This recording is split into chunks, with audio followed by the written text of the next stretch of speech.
Hey everybody, it's February 7th, 2024, and I just wanted to pop on real quick just to go over a couple of things. I posted on several social media outlets today about the chasm, and it's got to the point where you get to the edge of a cliff and you realize, what do I do? I really want to get to the other side, but it looks like it's the end. You have no formulated plan, you don't know what you're going to do. And 99% of the time, you're going to turn around and walk the other way and go back to where you came from. When you realize that you're so close. And I put something together called the HCE formula, and the H stands for humility. Too many of us in the world today, and I think you would attest to this as well, is that there's no one's being humble. They don't humble themselves to either admit that they have a problem or admit that they need help. And instead of humbling themselves to try to find a better way or ask for that help, they have more bravado and turn around and say, I can do it myself. And what they end up missing is that point where they could really cross over and get to the other side of where they need to be. So the H stands for humility. The C is once you get into the bottom of the chasm, and that is the commitment. That is committing to get across from one side to the other. And in the valley, so to speak, the bottom of the chasm can be the scariest. It can be the most awkward, because here you are looking up at both sides and you think, oh my gosh, I got myself down here. How am I possibly not only get across, but how am I going to get up and to the other side that we want? That's where you need a strong commitment. That is the C in the HCE. You have to go with bold conviction and understand and commit that as you go through, that bottom is not a dwelling place for you. It says in Psalms 23 that, yea, though I walk through the valley of the shadow of death, I'll fear no evil. From a biblical standpoint, that does not mean that is a place of destination. That's a pass-through.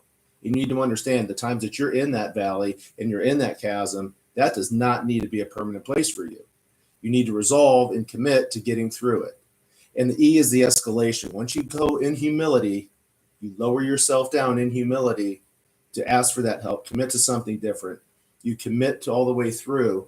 You then start building that type of momentum that creates the escalation that'll get you to that other side. And I wanted to bring that to you today because it's so important, because in our world today, we're dealing with an incredible amount of uncertainty, an incredible amount of people looking for answers.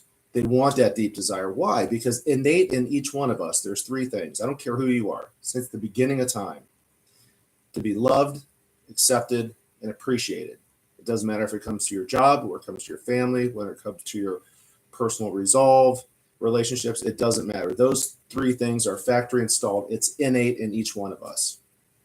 So when you find yourself to the edge of that cliff, if you would, knowing that you so want to get to that point. In fact, I'm going to add one more thing here while we're at it. There's 5 things you can do with an obstacle. What are they? You know a couple of them. You can go over it. You can go under it. You can go around it. My favorite, which is through it. Or the last one is avoid it. And so many people, I know you're watching it today, and so many people choose that last one, to avoid it. When you really, that obstacle is that thing that's going to get you to where you need to go. It actually will build a strategy and build a structure for you to overcome that, because you'll realize as you come across obstacles, they're not an obstacle. They're actually your roadmap to get you from one side to the other, whether it's through a chasm, whether it's going around something. Don't let life's bumps, if you would, or things that you see limit you. You have no limitations. You have zero limitations. Once you learn certain key things of how to act when you have obstacles, you laugh at it. It becomes a roadmap for you, and you laugh at it and you say, that's no obstacle whatsoever. You operate at a different alpha level. And that's what I wanted to bring you today, as we talked about HCE, excuse me. But it's the genesis of why I created your 532 project. That's something I hope you guys go and see at Conceptual Solutions Limited. Our website, it's Conceptual Solutions LLC.com. And there you'll find some helpful tools and hints to get you where you need to go. So hope you guys have a great day. Be blessed, and I'll talk to you soon.